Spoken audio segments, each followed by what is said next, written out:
Hey everyone, it's Marv from Pods Like Us, and this time I'm speaking with my friend Champ Rockwell from Stellar Future Radio, and you're going to tell me about it's sort of an audio drama, but with a difference, or is it an audio drama or not, Champ? No, absolutely. And thanks, Marv, for having me on. First of all, I'm excited to be here and chat. And when we started considering this topic, the first podcast I thought of was a podcast called Mission to Zix. Yeah. And Zix is spelled ZYXX. And it is an audio drama. It is science fiction and it's comedy. But the twist here with Mission to Zix is that it is improvised, Wow. and the creators of the show claim for it to be fully 100% improvised.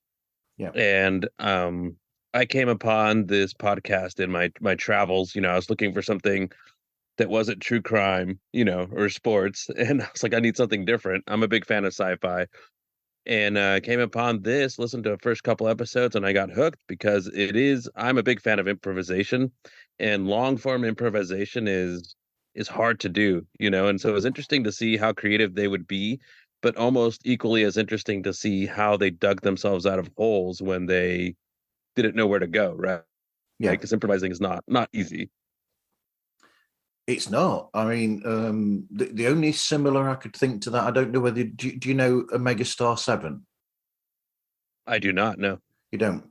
But they started off as a group who basically made things up, almost like those, not Dungeons and Dragons, but that sort of thing, where it started as that, where they were playing characters and they'd make up like their own storylines based around that.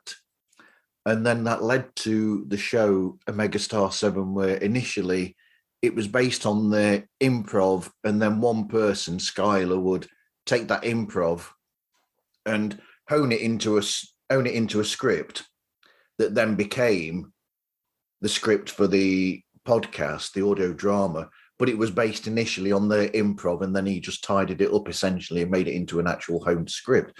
But I mean, a lot of us in podcasting sometimes do the improv on the off with this chat thing, where we'll chat and then suddenly go off on a tangent. But to do that in an audio drama is very, dare I say, brave and daring. Yeah, no, I totally agree. And they ended up doing 5 seasons of the show. It's actually done now. It ran from like 2017 to 2022. But as the seasons went on, it's like how would you say, it's a continuing story. So they have to remember, what character they were, what happened, who did what, what has happened, the relationships between people. So I believe it felt like as the seasons went on, I believe that it was fully improvised, but there were so many pieces that were already established that the style and tone changed a little bit. Yeah. But when you've got that sort of improv in there, they must have, I mean, it'd be interesting to chat with them about it. But as a creative person, you'd think that somebody must be taking note of all these little, like, tentacles coming out and go, right, we need to do something about this that's been created there, and this has been created there, and somehow link it all together. But how would they do that with an improv thing? Or do you think that they would have like a guide where it's like, right, you've got this in the world, do whatever you want, but make sure that it fits this? Yeah. No, that's a great question. And I think that, their format, which I should mention, or like their theme is almost kind of like Star Trek meets Star Wars, just kind of like sci-fi fandom. And there's a group of 5 regulars, and they played essentially the same characters, right? There's like the quote unquote captain of the ship, the Yeah. security officer, the ambassador, and the actually in this show the ship itself is sentient, so it speaks also. Wow. So they played the same characters, and they had one guy who played all the other characters, and then people would pick up and just jump in to be characters that were needed or mentioned or made up at the moment. And they got, I think at first you could see in season 1, season 2, they were just having fun and they weren't really keeping track of stuff, but they became fairly successful, and their fans started to point out inconsistencies or things that were Right. wrong, on social media or in messages, and they're like, "Oh, wow." So they actually, went back and transcribed everything, and I think a lot of that also happened with the fans too, who started to keep track of that. I think that Mission to Zix has like their own wiki that you can go to, and it has like a breakdown of all the characters, everything that happened, all the fan art, so on and so forth. That's fascinating because they've taken all sorts of science fiction, great and not so great. So you've got like the Star Trek in there, the Star Wars in there, and then you even go with the sentient ship. You've gone into the realms of like Farscape or what's the one? I can't remember the name. Was it Lex or something? Where she lived, where she was. That was on a like living spaceship as well. It's fascinating that they've got all that there. Yeah, absolutely. And it did also kind of take the tone of a show like The Office or a half hour sitcom or Right, something like that, where it was like the people in the show aren't exactly always good at their job is part of the thing right. too. They're a little bit of a misfit. So that's a nice element to it as well. That's brilliant.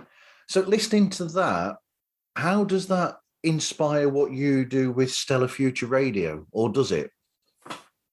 Oh, I definitely think it does. The science fiction element is something that myself and my co-creator I've always been fascinated with. There's so many people that, love sci-fi, and it's grown so much in the past, 40, 50 years.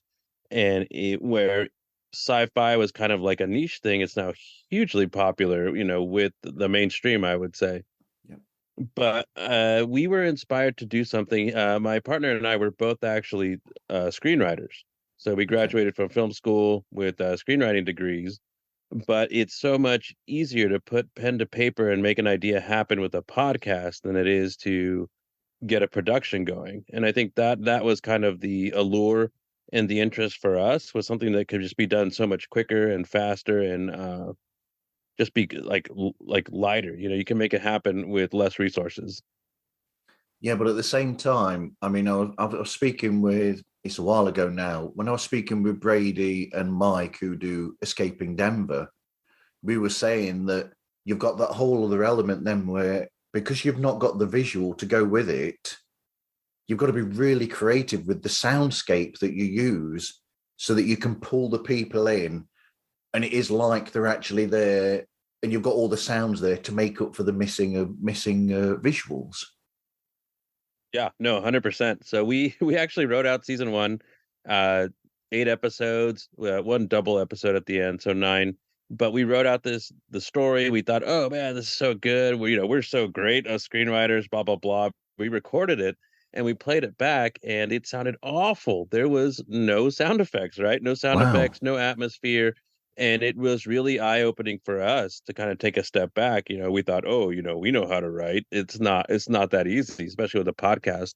And luckily, we are in touch with some really good sound technicians, sound editors, and we got them immediately on the team. And that was something that was a surprise to us, a huge opportunity, but I feel like it's turned into a strength now. It is really fun and exciting to think about sound and explore that universe within podcasting, because there's so many possibilities with it too. Absolutely. Anyway, explain what Stellar Future Radio is for people who don't know, and let them know what you've got coming up and how to get hold of you. Yeah, absolutely. So, I mean, Stellar Future Radio is all of mine and my co-creators' science fiction fandom squished together and turned into a story. So it's kind of like Futurama meets Cowboy Bebop kind of a thing. And it takes place in the future, at least a couple hundred years in the future, and it takes place in the outer solar system. And what Stellar Future Radio is a news station, like a 24-hour news station. Right. And yeah, that tells the news in a short half an hour all day, every day. So it's in within the story world, it's always broadcasting. For the podcast, you tune in every now and then, right? So there's 8 episodes. We never really like specified, but we feel like maybe there's like a week or two between actual episodes, and so it's like if you're tuning in to listen to the news on your drive from Jupiter to Saturn, essentially. And so it covers a bunch of fictional news, business, politics, sports, crime, all kinds of stuff that's happening there. So it's a lot of fun for people that like, building story worlds and learning about story worlds. There's a lot of that, very immersive. And we also kind of dig into the idea of capitalism, and we parody that, we satirize it a little bit, and so we do have a lot of advertisements in the show as well. So, and those are made up as well. So they are companies and advertisements that are in world. So, uh, space casinos and beer made on Callisto, talking bees. There's like all different kinds of companies that advertise on the show. So I guess that's kind of the best way to put it. It's like half-hour news from the future around Jupiter. Wow, I can't wait to get more into listening to that because that sounds great. We were doing the sign out then because you've said what you've said. It's made me think. I don't know if you know him, but I spoke with Matthew Dawson recently, who does Mortalverse. So they're based on the DC film that could have been made in the 2010s but wasn't, called Justice League Mortalverse, I think it was called, or Mortal. But he took that original script and made it into a 2.5 hour, I think it is, audio drama, and based his entire series called Mortalverse around that. So he's got offshoots of that, like there's an Arrow and Canary one that's come out recently, and then he's done Nightwing and all these other things. But what I was saying to him was he's got this offshoot of that, which is basically this podcast radio show, fictional, where they're talking about the DC world. It's just these two people that got this radio show talking about what's going on in the world of Gotham and in Metropolis and this, that, and the other. And I said to him that actually that is very original and that's really clever. Because I said, if you really worked it well, I said this to him, I said, if you worked it well, you could actually have the main shows that are on about the actual superheroes going on.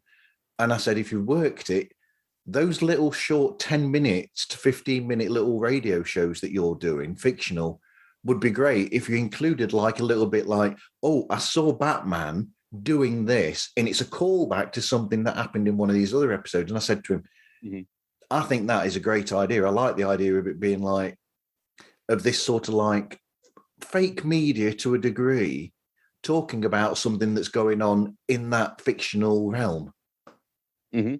Yeah, that sounds awesome, and I want to check that out definitely. And that's something we try to do also at Stellar Future Radio, and we've set it up so there, if you listen to one episode, you're going to enjoy it. You're going to enjoy the news stories, and a lot of them are encapsulated within it. But if you listen to the whole season, there are long burning stories, at least 3 or 4 that will come up. You might not hear one episode, but there'll be a follow up the next, and then the next, and we actually have 2 or 3 stories that are actually continuing throughout the whole arc of the show, which right now might be 4 seasons. So there's well, I'll give you this. There's a prison break in the first episode, and there's some fugitives that escape, and they're not necessarily explicitly mentioned after that, but if you pay attention, they are still around, and there's things happening with them in the world.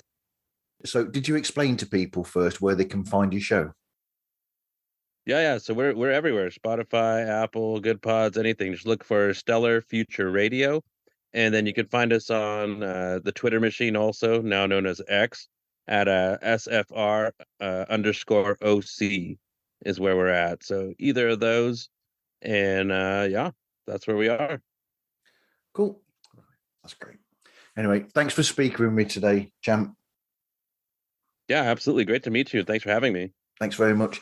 You can find Pods Like Us on all the streaming platforms and contact us through all the socials and through podslikeus@gmail.com. And we're also on Patreon as well. For £1 a month, you get all extra episodes and show notes, video clips, and all sorts of things as well. Thanks, everyone, for listening. Take care.